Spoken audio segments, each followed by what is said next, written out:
One of the biggest challenges of working from home or working remotely isn't actually distractions, it's setting boundaries. When your office is your kitchen and also your living room or your bedroom, the lines between work and home suddenly start to blur, and that's when burnout sneaks in. How do you stay productive without working 24/7 or feeling like you're constantly in and out of the office, whether you're at home or watching TV or just trying to live your life? Today, I'll share the strategies that help me when I'm working remotely to stay focused and productive without letting work time take over the entire rest of my life.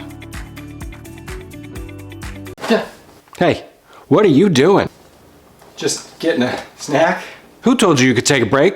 But I've been working for 9 hours straight. I haven't eaten, I haven't slept, I haven't had any water or used the bathroom. Absolutely not. Get back to work. Okay, I'm sorry. I'll get back to work. These are 3 practical ways that I separate my work life from my home life, avoid burnout, and still get more done than if I were in a regular office. Number 1's an easy one. It is have a written plan. This is my time block planner. I have everything written down hour by hour. I'll divide it in half hours. It doesn't matter, however it works for you, just as long as you have something. It's so much easier to follow a written plan than to just wander around during your day, hoping you'll find time for everything. Put everything down on paper and follow this. I also build in time for my workouts, time for breaks, time for lunch, so that I don't go crazy, and I will very often just sit at my desk. It is very easy for me to just sit and completely lose track of time, or I will sit at a desk and not move for hours at a time. If you're like me and you'll just put your head down and bury yourself in work, this is a nice way to plan out your day so you don't go crazy, and by the time you pick your head up, you realize you haven't eaten, you haven't drank water, you haven't moved from your desk in 6 hours, and you're going crazy. Number 2, have designated spaces for certain types of work. If I'm trying to be more creative, I'll sit looking out of a window, or I'll sit outside if it's nice. If I'm trying to come up with an idea for a presentation or a PowerPoint, I'm trying to brainstorm and practice things, I'll actually walk around and practice saying it out loud over and over again until I get it. I'll practice stories, I'll practice speeches, I'll do things like that where I'm up and I'm moving and I'm practicing the same way that I'd present.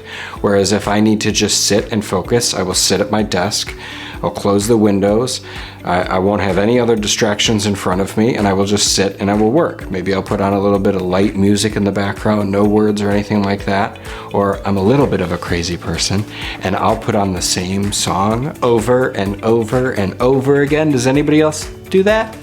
Just me? Cool. Okay, great.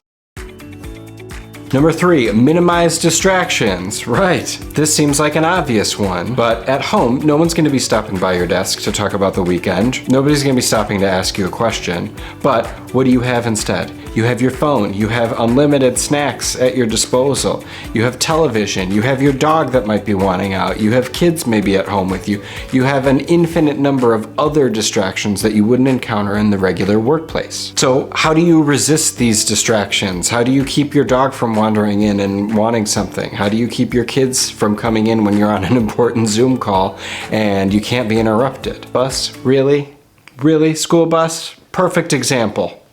Right now. Okay, we're back. So how do you resist all these distractions, like school buses driving by, packages getting delivered, people ringing your doorbell trying to bring you the good word of something or other? How do you resist all these distractions? How do you avoid them? How do you not get sucked into wanting to do all the chores or pick up the mess that you can see just past you in the living room and not get sucked into all the different things that you need to do around the house? Well, this is where time blocking comes in. This is where my daily planner helps out, okay? I have dedicated blocks for things. So I know that even though the kitchen might be dirty or the dishwasher needs to be loaded or laundry needs to be done, I'm gonna build it into my time block. That way I'm not focused on, I need to do all this right now, because otherwise it's not gonna get done. It has a place. It has a place in my day. It has time on my schedule that I will go and I know that I will work on it. That way I'm not gonna stress about it. I know it's gonna get done at a specific time. And all I have to do is stick to the schedule that I wrote down. It is as simple as that. But Kevin, what if I have a whole bunch of stuff to do? Well, maybe you get up a half hour earlier that day, or you work a half hour or an hour later, right? You can play with your schedule, especially if you work from home. You don't have a typical commute, all right? Some people have 30, 40, 50, 60-minute commutes, right? You don't have to worry about that time.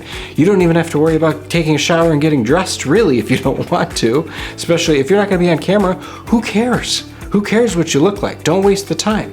Spend the time being productive instead. These tips were some of the most important things that I have realized that help keep me on track when I'm working from home, and I actually get more done when I work remotely than when I go to the office.